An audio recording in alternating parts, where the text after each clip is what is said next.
Okay, here we go again. One more lesson, one more day. Um, by the way, thank God we're alive again today. Another opportunity, another chance. About 2,500 plus years ago, the Buddha came to an understanding. Enlightenment, I guess you might say. He came to a realization of how to end suffering. And when I say suffering, I mean the thoughts that we're attached to that make us stressed, or the things in life that we're attached to that brings us sorrow and misery, or the people that we're attached to that may bring us sorrow, misery, suffering, harm, that type of thing. And he gave a very specific way of how to escape these things.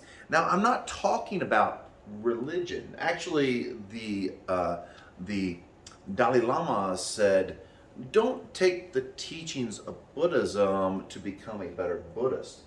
Take the teachings of Buddhism and become a better whatever you are, a better person.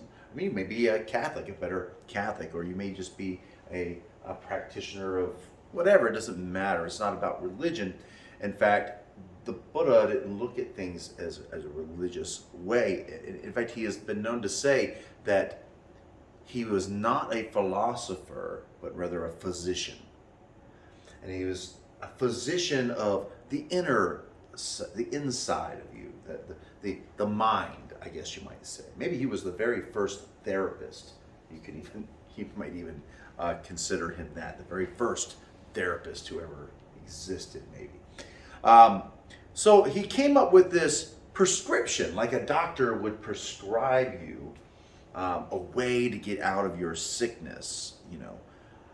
He gave 8 very specific things. He calls it the Eightfold Path. And through the next series of lectures, I'm going to teach you about each one of these things. And I think that it will open up your eyes and you'll be able to apply these 8 lessons to your life in a very fundamental way. And I think you'll be able to see that it is in fact scientific. Okay? I'm going to tell you what the 8 things are first. And before I even go there, I want you to understand it starts with the right, as in the right way to do X, Y, Z. But the problem is the word right is not really a great translation from the original Sanskrit into English. In fact, I don't think we have a word that's close to that. There is one word that's similar, but doesn't encompass everything. And the word right itself doesn't encompass what we're talking about here. Actually, what he means by what they're trying to convey to you in the word right is more like the English word balance. To have a balance, or to be maybe even without confusion, or content, or proper alignment, or maybe oneness with the truth type thing. Okay, so when you hear the word right, know that it's leaning more towards a balance in you. Okay, so these are the 8 items that the Buddha laid down. 1 is the right view. 2 is the right intention. 3 is right speech. 4 is right action. 5 is right livelihood. 6 is right effort. 7 is right mindfulness. And finally, 8 is right concentration. Now we're going to take a look at the right view. What is the right view? Um, right is a state of affairs where you are in tune with the whole. That's what it really means. To be right is a state of affair where you're in tune with the whole. The whole of what? The whole of totality, the whole of the truth. And what is the truth? When we're in tune with the universal, when I say universal, I mean what is. Okay? The Taoists say is. It is. It is what is. It just is. It can't be named. It just is. And what is, of course, reality. The what is happening.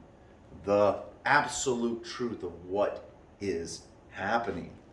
When you're in tune with that, you begin to express rightness or balance. You begin to sort of fall out of the wrong. And the wrong is just totally choices away from the right view. There's not necessarily right and wrong per se. There is the absolute truth and the absence of the truth. You may look at it that way. I often talk about the ants, right? You go and buy yourself a piece of land on this beautiful property, and the only thing there is a big old anthill, but that anthill is right where you're going to put your house. So you clear out the anthill. Now, are you evil and wrong for clearing out the anthill? Really? Because in the ant's perspective, you're like the great destroyer of worlds. You're Thanos to them, You're the great Thanos that just came and melted their houses away, you know what I mean? So, right and wrong, it depends on your perspective, your view. What is in reality, and can you see that clearly? That's what we're going to explore.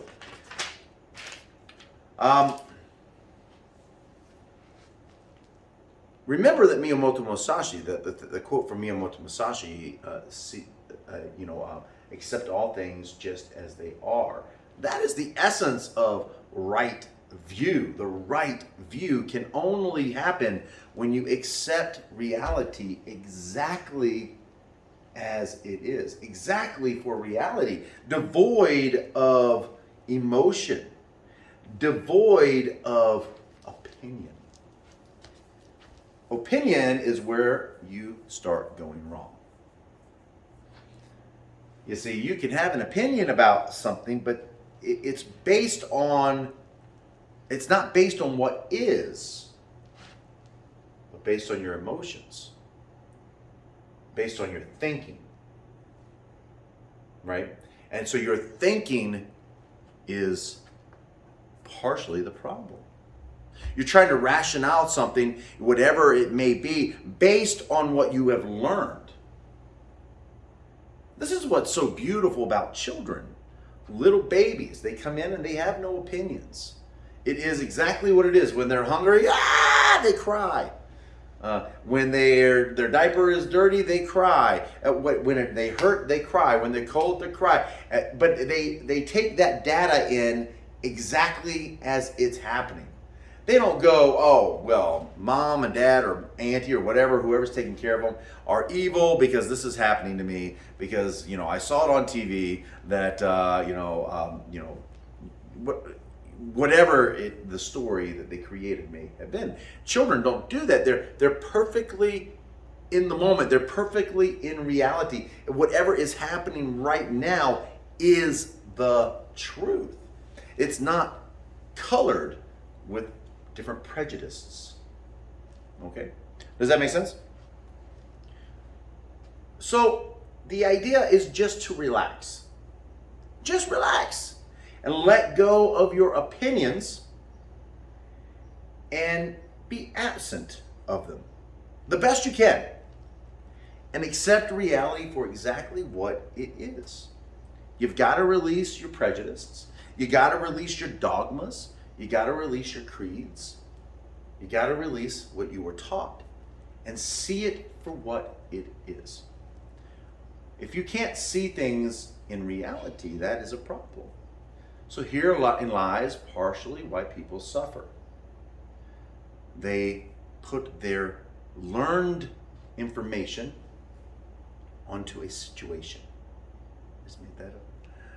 Okay? They put that learned information into a situation where now they interpret through the lens of what they've learned or what they thought they've learned, and becomes their opinion. Becomes their opinion. See, someone asked the Buddha about God, and the Buddha had the perfect answer. He said, I don't know. I don't know. Because there's no room for speculation in the truth. So if he was to theorize and create an opinion about it, it would be just that, an opinion. Just that, a theory. Just that, an idea, a concept, but not the absolute empirical truth. This is why we have all kinds of different things. Okay, perhaps the Mormons are right. Perhaps the Catholics are right. Or perhaps the cult down the street is right. Perhaps the Hindus are right. Maybe the Muslims are right. Maybe, who knows? You don't know. You're not dead. You haven't been there. You can only speculate. And by the way, your belief in a thing will influence your understanding. If you really believe, let's say you were raised as a Hare Krishna, and you really believe that Krishna was all these things. When you dream at night, Krishna may come to you because you're so believing in Krishna, but Muhammad doesn't come to you. The Buddha doesn't come to you. Jesus doesn't come to you, but just Krishna. And so it's interesting because, a few doors down, someone who really believes in Christianity, Jesus may come to them. Or someone who is a Buddhist, the Buddha may come to him. So what's true? You don't know. Your belief is influenced. Speculation, right? Yeah. Well, that's the problem. See, that's what people do, not just in religion, but what they do in other areas of their life too. But I mean, what was I gonna say? The whole, stories in the Bible, they had to come from somewhere. Yes, perhaps. But we don't know. We weren't born in that time period. We weren't born in the time period. Yeah, we don't know, right? I'm not trying to question religion, because that's all personal, personal belief. But belief itself can be the source of suffering. There's a difference between belief and absolutely empirically knowing something. Being empirical is to have an absolute truth, a resolute, you can't, no matter what, duplicatable truth. For example, you are going to breathe. Why are you going to breathe? Because the human beings need oxygen to survive. That's not a theory. Needing oxygen to survive is not a theory. It's an empirical truth. A replicatable empirical truth, correct? All right. It's not an opinion. You see the difference? And you might say, well, my opinion is the world is flat. And then we have those flat earth type people that really believe the earth is flat. And then they have the people that believe the earth is round. Well, there's pictures and there's spacemen that are going around it and all kinds of stuff. But they don't believe that. So, their opinion is not based on facts. But do we have empirical truth about the earth being round? Yes, it's empirical, okay? I mean, you can't deny it. We go around the world. We have satellites that rotate around the Earth, the Earth. I mean, it's empirical, right? They're not faking those pictures from space. They're just not. It's called Photoshop. Yeah, they're not photoshopping them, So it's a person's opinion. So an opinion can create a great deal of suffering, because how many people do you know? I mean, I only know one person that's a flat earther, but that one person loves to get into arguments with other people about their truth. And they really honestly believe it. That's okay, but it's not reality. It's not absolute. It's not resolute empirical information. It's just an opinion. So we have to learn how to let go, or at least hold back and keep an open mind about what is happening. We have to be in truth, the right view. So just relax and don't try to force your opinions on situations. It just causes suffering, okay? By the way, if you're looking for something with the lens of prejudice, and I don't mean like racial prejudice, I mean prejudice in general, you will find it. You will find it. If you're looking at things through the lens of, say,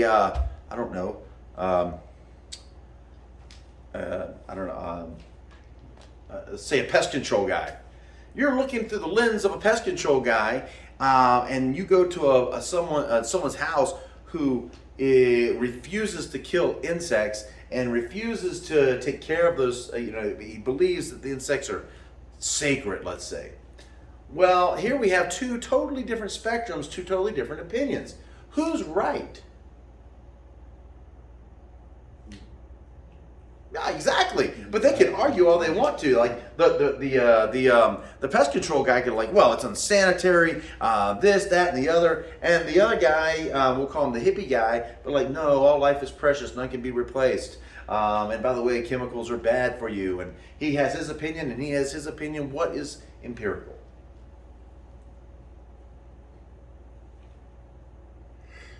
What's empirical in that scenario? None of that's empirical, right? None of it. There are insects in his house. That's the reality. That's what's actually happening. The truth of it. Now, whether you want to kill them or you want to keep them alive is all opinion. What's the point of arguing over it? Pest guy comes in, he's appalled. But the hippie guy goes into the pest control guy's office where he has dead insects everywhere, and he's shocked. There's no truth in either one. It is simply opinion. Opinions based on what? Belief. Based on belief, which is comes from what? You're thinking. Why are you thinking that way? It comes from what you were taught. Right, what you were taught. And then you most likely formed your opinions when you were little. Most of us who have some kind of religious faith form our religious beliefs based on what we were taught. And then that feels very real to us because it's what we were taught. But it is still just opinion, no matter what. So this is one reason why I really appreciate Buddhism, because it says question everything and look for the reality. Look for the right view. What is the right view? What is the truth? The real truth, not the one that you want to see, or not the one that someone is telling you that it is, but the actual 100% factual truth. In other words, keep it real with what is happening. Keep it real. Don't lie to yourself and think that your opinions are right. Look at the reflecting pond as it reflects, just as it is. Don't try to put a dragon around the moon when there's not a dragon around the moon. Find out what's real. Be rooted in reality. And by the way, if you are convinced that there's a man in the moon looking down at you, and you look and you reflect in the pond, you will see a man in the moon. You ever heard that there was a man in the moon? No? When I was a younger man, they used to look up to see the man in the moon, and you would see, you literally would see a face because it looked like the man in the moon, because they said it was the man in the moon and convinced me it was the man in the moon and it made me believe it's the man in the moon. So there it was the man in the moon.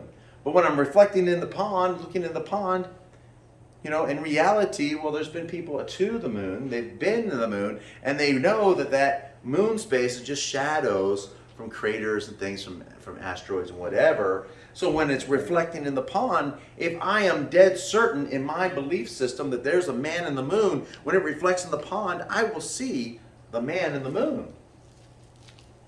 This is why you have to question.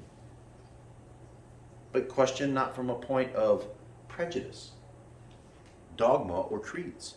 Rather, question in a scientific, very empirical way. What is true? You may look at it like this. Someone comes in and they say something just kind of cross to you a little bit, and it may be just a little off. And all of a sudden in your mind, you're like, oh, this person hates me.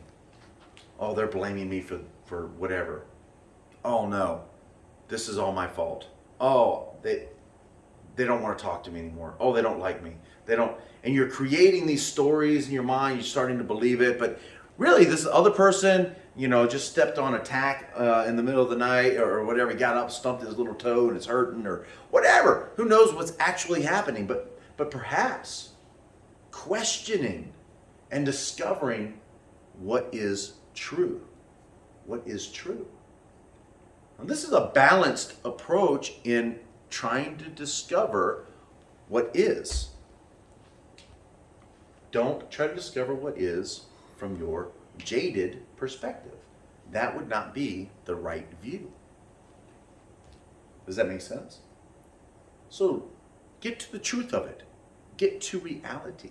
Learn to ask the right questions. Is this real, or is this my opinion? Or do I just believe this? Why does somebody else believe something a different way? Could it be that they're both just opinions and the truth exists in the middle? Yeah. Now we're talking, right? Because if I pulled out, I don't have it. If I pulled out a coin right now, I don't know. Anybody have a coin? Anybody have a change on? No, no change. Okay. We're on the program. What is on this box? Huh? Webcast. I don't know. Describe it to me. What's on this? Product or what? Yeah. Describe what's on this box. Circle. No. Picture of headphones. No. Describe it. What? White. No. Well, I mean some. I mean, Box. huh? It's a box. Well, yeah, I agree. It is a Google box. logo's on there. Huh? The Google logo's on there. Yeah. What do you see, Holden? It's a picture printed on the box. No. No. What do you? It's the Chromecast box. I see your face behind it. Yeah. And what else? What else do you see? What's on here? Information. Well, yeah. But what specifically? The Chromecast. No. What's on this? Anything else on here? Printing ink. Huh? No. I don't know. I'm confused. On the box? Yeah, what's Your on? hands on the box. Well, yeah, I'm holding it. What's on the box? What's printed on the box? A picture. No. Yeah, see, so this box right here, you're seeing this side, but this is the side that I'm seeing. So when you're describing it to me, I don't see that at all. In fact, I just see the blue writing. I mean, the blue background with the white writing. Nobody's described that to me. That's not what I'm seeing. That's not my perspective.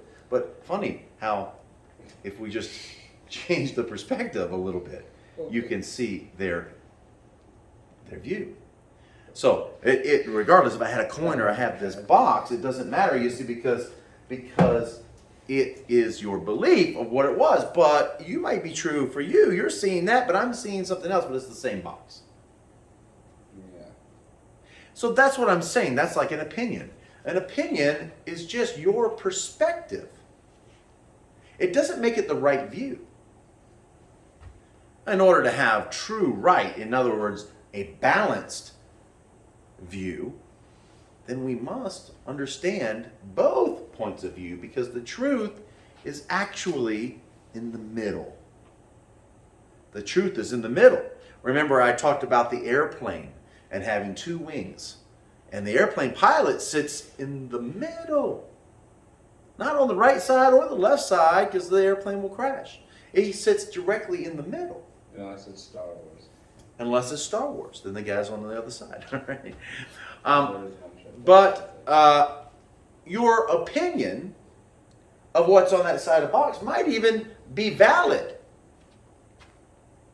In my opinion, could be valid. But it's not the truth in its totality. What would happen? What would change in your life if all of a sudden you were opened? Not just to your view, but to all perspectives. And what if you were determined to know the truth, not based on what you only see, not based on only your opinion? What if you took a moment to find out what's reality? Man, you could really change your communication with another person, and your understanding and your suffering can decrease. Right? In fact, you might go, well, Tiger Woods is the greatest golfer of all time. And somebody else goes, no. Happy Gilmore is the greatest golfer of all time. And you may go, Happy Gilmore isn't real. And somebody else might go, what are you talking about? I watched him play the game. And you may go, well, it was just a movie. No, it wasn't. I was watching it live on TV. Happy Gilmore did the whole thing. But he only watched one little section of the TV, thinking maybe it was a live broadcast. Remember that one little spot where live on TV? He's thinking it's a live thing. He's like, I saw him with Bob Hope, and he beat everybody. He got the gold jacket. I mean, he's the best golfer of all time. And Kevin's like, no, that's not true. Oh, yes, it is. And I mean, some people will go to blows with you over their opinion. Well, they're just looking at one little section of information, aren't they? They're not getting the whole picture. They're not willing to see the whole picture because they're blinded by their prejudices. We've got to learn how to drop our prejudice, drop our opinions, and see things just as they are. In fact, if you have strong enough opinions, you will find ways to impose your opinion on the truth. Your belief will always find that which it wants to find.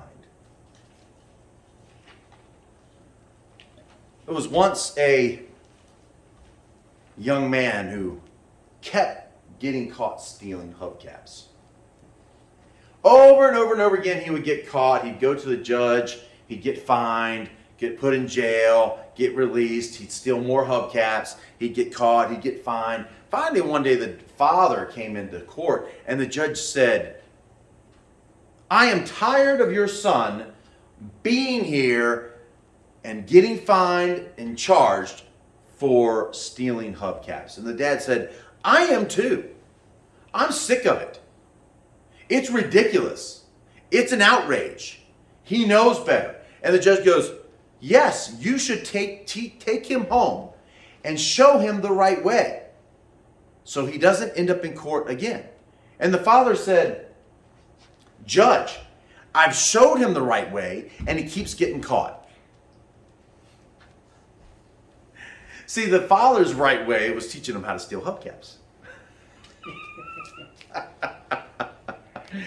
And the judge's right way was to teaching him how to walk in a different path. So the father said, I've been taught him the right way. He keeps getting caught. You will find a way to impose your opinion on a situation if you try hard enough. Make sense? You're right. Your way may not be the right way. Are you opened? Or are you so opinionated, so egotistical that only you can be right? That's a big question. Are you so egotistical that only your taught belief is the right way? Or are you willing to be reflective? In other words, to truly look at the moon reflecting on the pond. To truly look at the moon reflecting on the pond. And take in exactly what is. Exactly what is. It all depends on how you look at things. You can look at the same exact thing at the same exact time and not see the same exact thing. Just like that box scenario. You saw something totally different than I saw, but it was the same thing, just a different perspective. This is the same thing with the father and the hubcaps. The judge is thinking it's a very specific way of living. The father has a totally different idea of what a good way is. What's true? What's true? This is what I'm talking about, being able to discern the truth. Not the truth you want, not the truth you've been taught, but the actual truth. The true right view. Oh, I just made that up.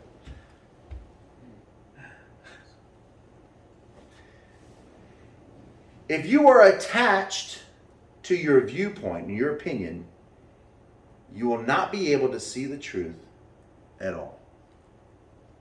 I'll give you another example. There was a man who was born in the Buddha's time, who was born blind. Totally blind. Never seen one single ray of light. People around him were like, I'll just call him Steve. Probably not his name. They were like, Steve, there's this thing called light. It's really bright. It brightens everything up. Makes you can see everything. And Steve is like, you're lying. There's no such thing as light. Prove it. And, everybody around him was like, well, open your eyes. It's like, no. Prove that there's light. You're a fraud. You're a liar. There's no light at all. Go ahead and bring it to me. Let me touch it. Let me smell this light. Huh. Let me taste this light of yours. See? You can't. It's not real. It doesn't happen. It's not a real thing. Foolish people. And they keep saying, look, Steve, man, look. This thing light is real. We see it. I'm like, you're all liars. So they brought him to the Buddha. And the Buddha said, I'm going to send you to my physician. And they treated him for about 6 months. Then all of a sudden, he started seeing again. They cured his blindness and he saw the light. Literally saw the light. When he came back to the Buddha, he dropped on the floor and prostrated himself to him and said, thank you so much. You healed me. You cleared my vision. I can see the light now. And the Buddha was like, it wasn't me. It was there all the time. You just had to be willing to see.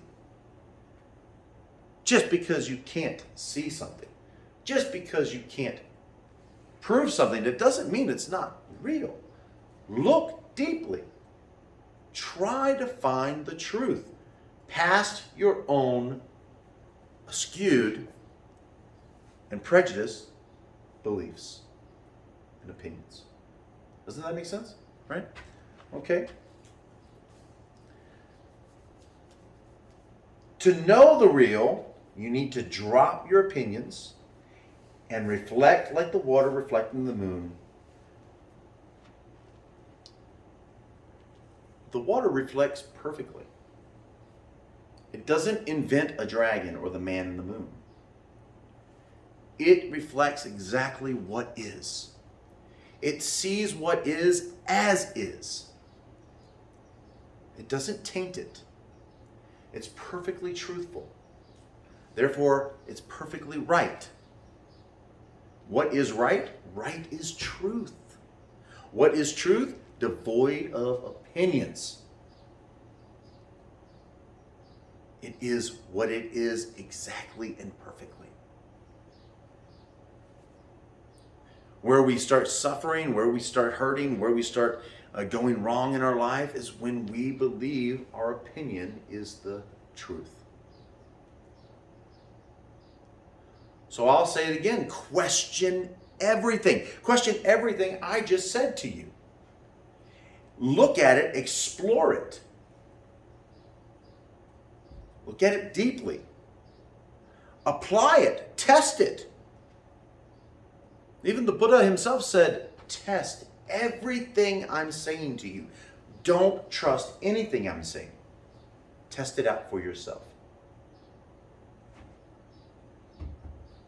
So all these lectures and all these things that I'm talking about, I'm telling you guys about, take them, explore them, and see what works for you. Try to see if it really works. You know? Get out of the habit of thinking that only your opinion is the right way.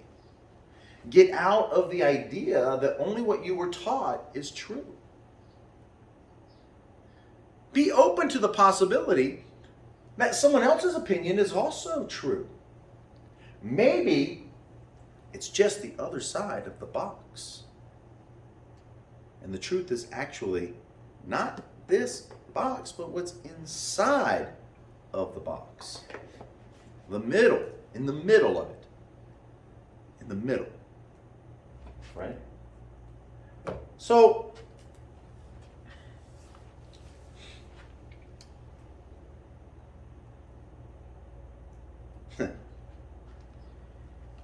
interestingly enough, we will oftentimes, because of our egos, and by the way, an ego is important to have to move you forward in life, to make you help you accomplish goals, doing positive things is a good thing to have an ego. It keeps you healthy and all kinds of stuff. But because of the ego, we will oftentimes twist the truth to fit into what we want. There was once this Christian lady who was sitting at the pew. I'll call her Amen Martha. And Amen Martha, they were going down the 10 Commandments. Thou shalt not kill. Amen! Thou shalt not steal. Oh yes! Amen! Thou shalt not, thou shalt not take the Lord's name in vain. Amen! Thou shalt not commit adultery. Well, now you're just meddling in people's business. Amen to everything until it's something that hits home. Amen to everything until it questions your own belief.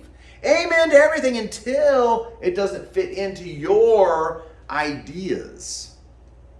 Well, now that's a problem, right? You're not open. Oh, now he's just meddling in everybody's business. Amen. Martha did not like it. You see how this causes a problem. You see how this can cause suffering in your life. So I would encourage you all to be open to the possibility that you're not always right. That your belief isn't always correct. That maybe there's another side to the box. And maybe the truth is actually in the middle of those two things. And if that is the case, if you discover that is the case, then why so serious? Just see things as they are. Keep it real. Remember some of the things that I talk about often. I always say, Keep it real with yourself. When you keep it real with yourself, that means don't lie to yourself about what is. You can't go, well, I'm going to be a billionaire. And I go, well, how? You go, I just have my ways. What ways? It'll come to me. What do you mean it'll come to you? Well, eventually I'm going to come up with an idea. How? I don't know. And it goes all the way back. What is? Not a bunch of blah, blah, blah, blah, blah. What is? What is? That's not saying things couldn't be, but what is right now? Keep it real. So then you go, okay, well, I'm going to break down everything. I'm going to create a goal. I'm going to create a system and how to get to the goal. Okay, that's cool. That's a goal. That's a system. That's a process. That's okay. You can do that. You can be working it. You can be using that. That's your ego in action, which is a good thing. But what is now? You're not a millionaire now. You're not. Well, I'll be able to afford, a Lamborghini and this, that, and the other. Okay, cool. In the future, maybe, but not now. Right now, you have to go step 1, get out of bed. Step 2, brush your teeth. Step 3, shower. Step 4, put your clothes on. Step 5, show up to work. Step 6, work hard. Step 7, work towards your dream. Step 8, and each one of those are one step at a time, and that's happening right then. Yeah? And furthermore, besides keeping it real with yourself, keep it real with other people. I keep saying this 1,000,000 times, but the most powerful person in the room is the person who has nothing to hide. Has no lies. So stop being a liar. I'll say it now. Stop being a liar. If you want to have the right view of life, you want to have the balanced view, you want to have the empirical view of life, then stop lying. Stop being a liar. Stop lying to yourself. Stop lying to other people. By the way, stop lying about what you do. Stop telling fables about things that you're not doing. Well, what I'm going to do is, I was the president of the United States at one time. And everybody's like, no, you weren't. They already know that you weren't the president, but you keep lying, whatever it is. Don't lie about what you do. It will come to light, because the truth always shines through eventually. Besides, you'll know it by the fruits of their labor in the first place. You'll know it by what's actually happening around you. How do we know if someone's a scam artist and a total BS artist? You'll see it. It will shine through. The truth will shine through. Eventually, you can argue about what's on this side of this box versus what's on that side of the box, but eventually someone's going to open the box and you're going to reveal what's in the middle. The truth of it, what this box is all about, will be revealed. Same thing with our lives. Does all that make sense? Take your opinions out of things the best you can. So, in order to do that, we have to be unemotional. I'm not meaning like a reptile. I'm meaning not allowing our emotions to control us. Our emotions is where we get stressed. Our emotions is where we get upset. Our emotions is where we start to fall apart, because we are allowing it to take us from reality. What is. Yeah? Okay. So, we have to learn how to control our emotions. And I'm not saying that you can't be angry. Well, there was this guy one time that came to my class and said, I know what I'm supposed to do. I'm supposed to be a calm, reasonable person. I'm supposed to be happy and peaceful and not hurt things and in general just be a good person. But you know what? I'm angry and I don't want to not be angry. I'm pissed and I don't want to not be pissed. And I said, hey, let me stop you there because here's something that you may have misunderstood. It's okay to be angry.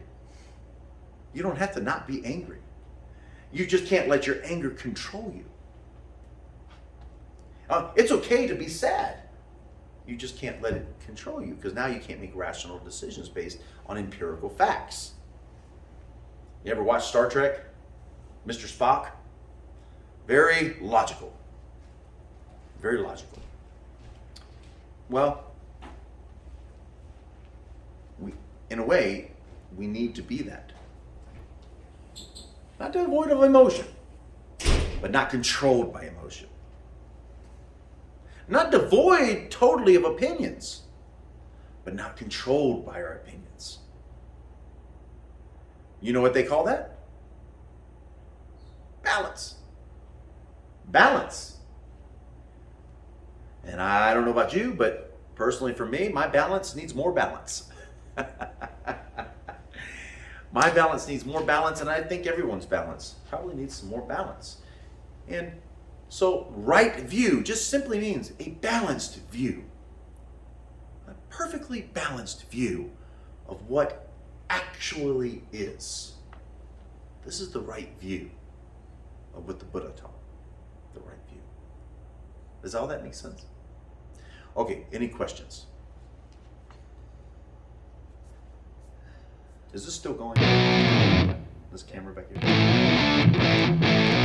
The biggest question is how, if somebody has one opinion and you're the one who has a balanced view of it, how do you help the other person, or how do you communicate in that way?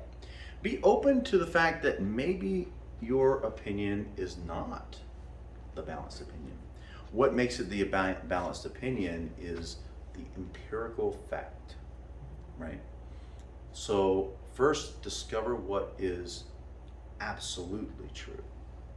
You know, start looking at the little things, okay? What's absolutely true right now, in this moment. And then also, you've got to ask yourself, is this person open to abandoning their opinions? Most people aren't. And I would venture to say this: only give your opinion if someone asks for it. Someone paying you for their opinion, okay. Then they want your opinion, they're paying for it, right? If someone asks for your opinion, give it to them. But if they don't ask for your opinion, it's best for you to know the balanced view and allow them to discover it for themselves. Because no matter what, you are not going to change a Democrat into a Republican, and you're not going to change a staunch Republican into a liberal Democrat. No matter how much you're going to argue the facts from each side, you will never convert one from the other. It's just not going to happen. The likelihood of converting a Catholic priest into becoming a Mormon is, zilch to none, and vice versa. Right? So it's better to allow someone to ask you for your opinion than giving it to them. Remember that story I told you about me and Blackhawk, how the guy was doing the pull downs and he was doing it all crazy. And I went over to talk to him and tell him, you know, how to fix it, and he just sort of blew me off and went right back to doing the crazy stuff he was doing. You know, I knew that, you know, that's not how you develop muscles. You know, it's not how you do it. But he was pretty certain that his right way was the right way. So a valuable lesson there. Don't give your opinion unless you're asked for it. Does that make sense? That would cease so many arguments if you just did that. So I want you to ask yourself this question: why am I taking myself so seriously? After all, we are simply flowing as a unified member of the scheme of totality. We are not a unique, special member of the scheme of totality. We're not an individual floating planet somewhere. or a star. We may have some star dust, but we're not a star. So why so serious? Just allow things to reflect as they are for you. And if someone wants to know, they'll ask you. And then feel free to give them what they ask for. Does that make sense? Most of the time, people who come knocking on your door in the middle of the day, you have a nice Saturday afternoon, you plan to sit down, watch some football,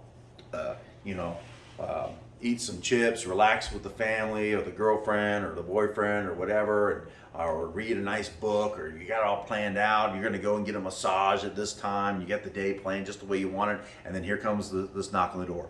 Clunk, clunk, clunk, clunk, clunk. And you open the door, and there it is. A big sigh happens in your face.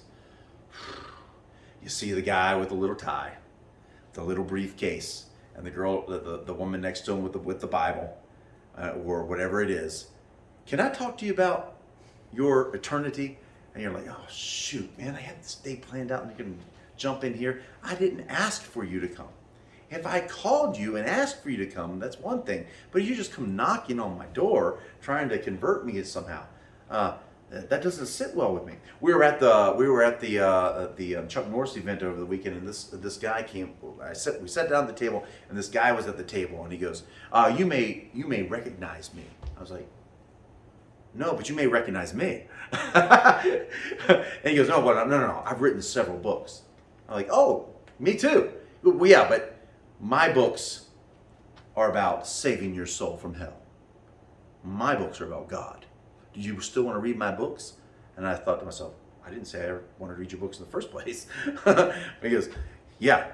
And and he took one look at me, and I was dressed, the way I dressed, and he was like, "Can I ask you if I can pray with you and bring Jesus into your life?" And I'm like, this is kind of bold, man. I mean, you don't know me from that. You don't know what I believe or anything. You have no idea what I do and who I am.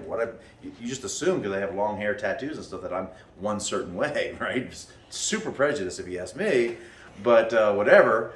So I'm like, no, I don't think so, man. He goes, oh, I feel like this is fate. I feel like we were put here at this table to save you. And he comes around the table, and I'm eating my dinner. Comes around his table and goes, puts his arm on me, and startles me, and I turn around and sort of because as he's doing it, he goes, "If you want to, I will pray with you right now, and we'll get you saved." And I turned around in surprise, and he jumped back. He's like, "Oh!" I guess I scared him the way quickly I turned around. He's like, oh, I thought you were going to blow up at me and things like that. I was like, so I said to him, I said, man, if you would read my book, you would know why I'm not going to do that with you. He let me alone. But the point of the whole story is not. I don't care about the religion side. The point of the whole story is he was trying to force his view on me. What makes his view the right view? It's his opinion. It's his personal belief, right? And as we all have our own personal belief, whatever. But I was not receptive to that because I didn't ask for that. If I sat down and said, oh yeah, you know what? Totally. Let's get this going. Teach me everything you know, please. Well, that would be way different. But I didn't. So to answer your question, only give your opinion if you're paid to give your opinion, or if they actually ask for your opinion. Otherwise, they won't listen. They don't care. All right. More questions? Any questions? Okay. What did you get out of it? Somebody other than just Britt. Britt's taking good notes over here, and I appreciate that. What did you get out of it, Alex?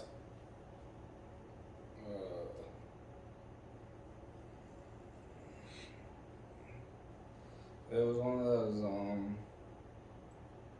I do like how you describe how the Buddha They did say, and I think it's Mormon religion that Jesus came to the Buddha. Maybe. So I don't know. I was just thinking about that. Did Jesus come to the Buddha, you said? Yeah, The Buddha was born 500 Right. years before Jesus. like, Well, no, actually, was it 500 years before Jesus? I don't know. Yeah, I think was 500 dealing years with before God, Jesus. which makes me think that he came to him for help. If I recall, it was on the scrolls or something. I don't remember. I don't know. But, I can truly say I don't know. I mean, what I do know as a fact is that the Buddha was alive way 500 plus years before Jesus. And I have heard theories, opinions, that Jesus went to India to study Buddhism and all that, but that is all speculation. There are some texts that point to that direction. There are some Vedas that point that as well, that were written hundreds of years before the Buddha was born. There's actually some Hindu Vedas that point to all of these particular prophets of the world that they came, which they would all call Buddhas, including the Buddha and Jesus and Muhammad, and there are some Vedas that describe these individuals, which is pretty fascinating. If you read them, they're pretty fascinating. But is it 100% empirical? I don't know. One thing is interesting that I think could point to being empirical is that regardless of what culture you're in, there are similar stories. And what I do know is empirical amongst all of these faith-based systems is one major thing, and I've said it before, and that is love and compassion and becoming your very best version of yourself. That is actually what's empirical, right? How do you get to be a happy life? What Jesus has this way, follow me, I am the way, I'm the truth, and the life. The Buddha has these this way, Muhammad has this way, but all it points to is pretty much the same idea of have a life of principle, be a good person, live a life of standards and morals and those type of things, love and compassion, and those are the empirical parts of what religion is, right? I think everything else outside of there is a speculation, is an opinion, is a belief system, a taught belief system. It's not like, that's why I made the comment. It's like, if you are a Christian, for example, you may see Jesus or God come to you in a vision or a dream. But if you're a Muslim, you're not going to see that. You're going to see Muhammad or Gabriel or one of the other things. Or if you're a Buddhist, then you're not going to see that. You're going to see a reincarnation of, a Buddha or whatever. If you're a Hindu, you may see Krishna or one of the other many gods. If you're a Shinto priest, it'll come to you in this way. Why is it so different? If it's empirical, it would be the same on all levels. It's not because the empirical part of it is not in my view, which is again opinion, okay? So examine it, see if it's truth, real truth. But in my opinion, that it's all based on the empirical of love, compassion, being the best person, and those are the things that really matter. Whether you're a Mormon, a Catholic, a Buddhist, a Shinto priest, or a Taoist, or whatever, those are all the commonality between all of them, which points to me as being empirical. Those who don't have those elements in their lives do tend to be more sad and depressed and upset. I mean, I rarely see someone who has zero, principles that they live by to be someone who's highly functioning, or even someone who has any kind of healthy relationships. Don't you think so? So perhaps that's the empirical side of it. Obviously, I'm a little more into the Buddhist philosophy, but am I open to the idea that maybe Christians are right? Of course. Am I open to the idea that maybe Muslims are right? Of course. But the only thing is that they're all right if you break it down to the empirical side and being love, compassion, and those type of things. Holden, what do you think? What did you get out of it?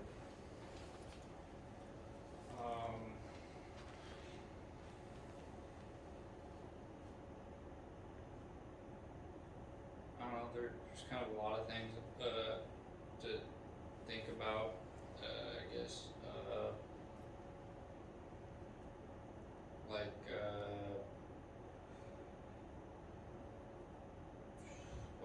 how there's I guess I like there's two perspectives. There's two sides. Mhm. What you're seeing may not be what I'm seeing. So I mean, that's true. And that it typically comes down to what's in the middle. The middle way of doing those things. And if you can think about the airplane pilot analogy, you know, you're not riding the left wing, you're not riding the right wing. The pilot is in the middle of these things. The truth is typically somewhere in the middle of all of those. What's the common ground? What is the empirical? What is the absolute, the resolute truth in all things? Brett, what did you get? I got quite a lot. I got, my favorite was two opinions mean nothing. Like, there's no point in arguing in two different opinions. And then I got must understand both sides and find the truth in the middle. I like that a lot. And forcing views or beliefs doesn't work. How many arguments have we been in? You know what I mean? It's like, I mean, I too many in my life alone, where I've gotten to a point now where I don't really argue. I just, you know, it is what it is, and that's that. You know, my car blows up. Well, it is what it is. I mean, I could point fingers and I could say all this stuff, but I wasn't there. I didn't see that side of the box. That I did. I can only go out after the description of the person that was there. It may not be a totally accurate description. Why argue about things that just are? You know, it just is what it is. So it's just not important. By the way, why would you argue about anything that you were not going to remember 70 years from now? You know what I mean? If you're sitting on your front porch, on your swing on your front porch with your wife or your husband or whatever, and you're enjoying the breeze and the sound of the birds and all like that, and all you go like, oh, I remember this one time where you wanted a Sprite and I wanted a Dr. Pepper, and I was like, no, and we got in this big knockdown, drag-out fight. Remember that? You threw that pot at me, and I sped off and went down the street, and I got the Sprite anyway. And I brought it back home, and you were so mad you poured the Sprite down the drain, and we almost got divorced over that. You remember that? Right? I mean, people argue over even stupider stuff than that. You know? And it's just like, why so serious, man? You know, it's not like you're going to get out of this thing alive. Anyway, that's an empirical fact. That's not even an opinion. You're not going to live forever. You're going to die. Don't worry about it. It's going to happen. It's coming, you know. And when you get to be my age, you got 1 foot in the grave and 1 foot out of the grave. So you're like teeter-tottering. So I'm right there in the middle already. So why so serious, man? You know, I'm not trying to think about the time you poured my Sprite down the drain. You know, it is what it is. It just is. It just happened. Kev, what'd you get? Definitely the perspective in terms of some of the stuff kind of relates back to like stuff I kind of dealt with a little bit in the past a little bit, like some of the stuff with the ego type stuff, or the wanting to be right or anything like that. So that was that related to that. That hit home a little bit, huh? You know, oftentimes we'll try to put our view into it. It's like the blind man who's like, no, you guys are ridiculous, or you guys are idiots. It's not really, there's no light. There's not really any light. You know, did you hear that story? The blind man. So it's like, you know, certainly you guys are idiots. I mean, there's no light. Absolutely not. You know, but, you know, wasn't open to the idea that maybe he was blind. Not the whole world is blind. You know, so it's the same thing. Be open to other ideas. You may not have the full perspective.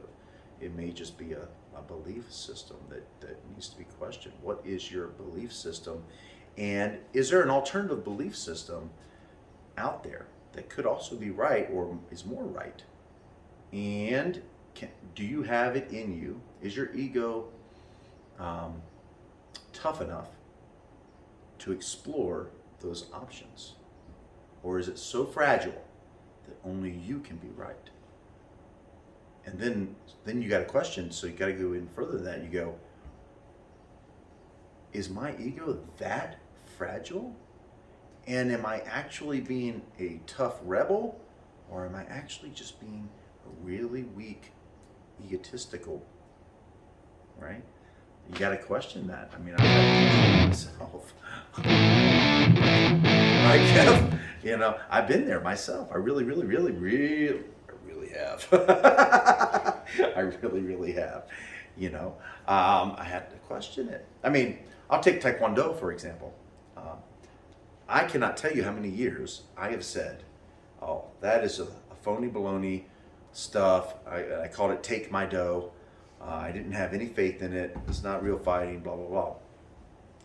Well, when I went to this thing over the weekend, I saw some amazing kicks. Just incredible athleticism. All based on Tang Soo Do, which is, you know, Tang Soo Do, Korean martial arts. And they were incredible.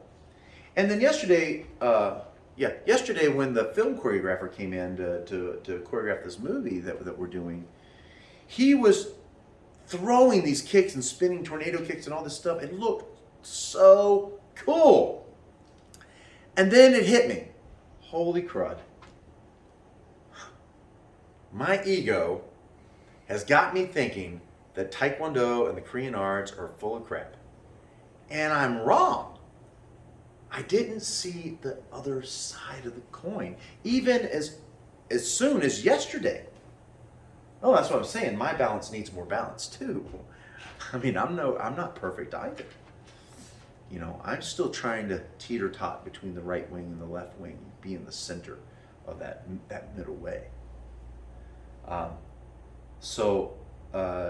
Be willing to let go of your ego and actually allow your ego to be so big that it's not fragile and it can take being wrong.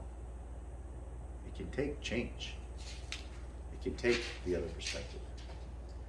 So you become balanced and you get the right view. Okay? All right, guys.